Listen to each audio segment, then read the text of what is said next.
please do remember before we get into the video that I am not even able to drive.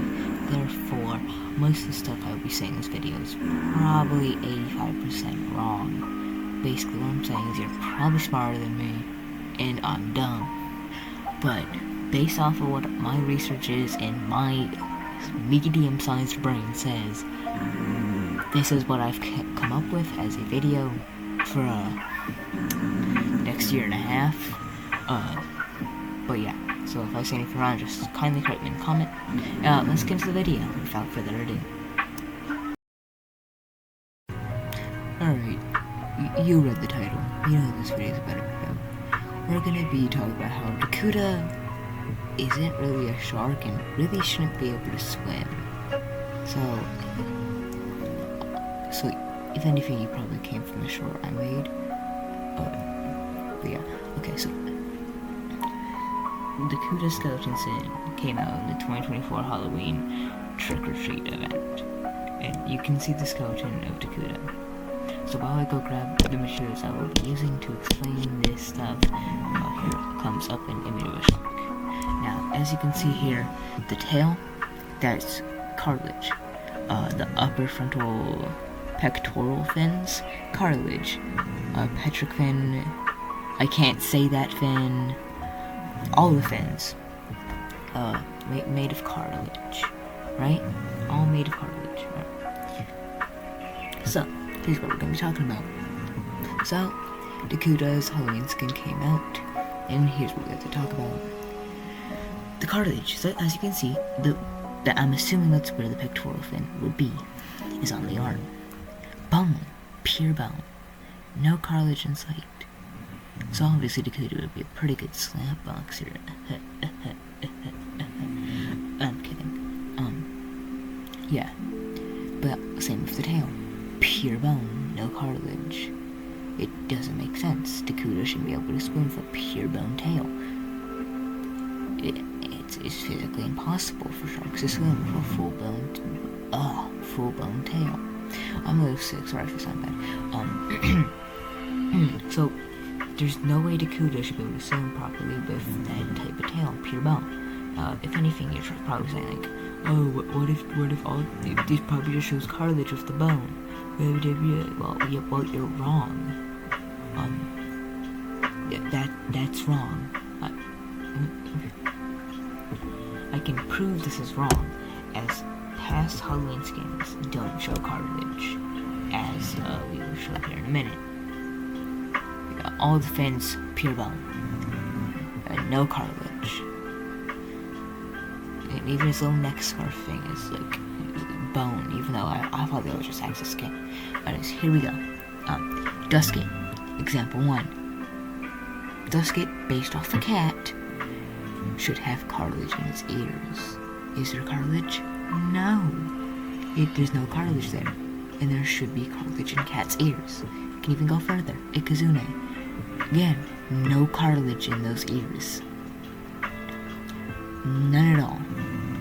This just proves my point more. None of the Halloween skins, until now, unless all of a sudden they changed Dakuda and had to have cartilage added, all Halloween skins have never had cartilage. Therefore, Dakuda's skeleton, all of its fins, including its tail, pure bone. Which is not physically possible. Which Dakuda swam in Atlantean Part 2. It shouldn't have been able to swim that strong. It was a very strong swimmer. It shouldn't have been able to swim that well. But here we are. It swam rather good, even though it's made out of pure, basically bone in places it shouldn't be. The neck scarfing, isn't that just supposed to be its past life skin? Why does that have bone? Like, you can see here in Dakuda, so normal Dakuda, what skin, but you can see the fins, they don't move at all. Like, if they were cartilage, they'd be droopy. This video could have made it a while back, but I didn't think it was necessary. And that back fin, it's perfectly still, implying that there's probably bone there. So, unless all of a sudden they decide to give Dakuda cartilage, Dakuda is a really good slap boxer, and shouldn't be able to swim. As all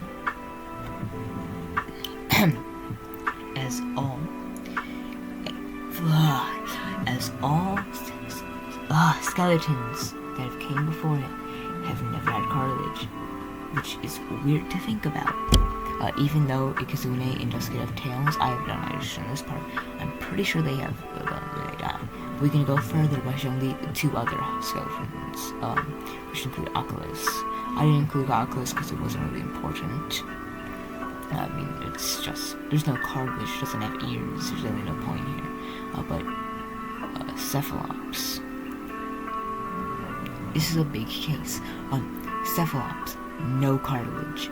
Now, I have a really big okay, it's a squid crab, right? Squids don't have bones, I think. But crabs do. Crabs are basically just bone themselves. But the little area on the back of his tail should be pure cartilage.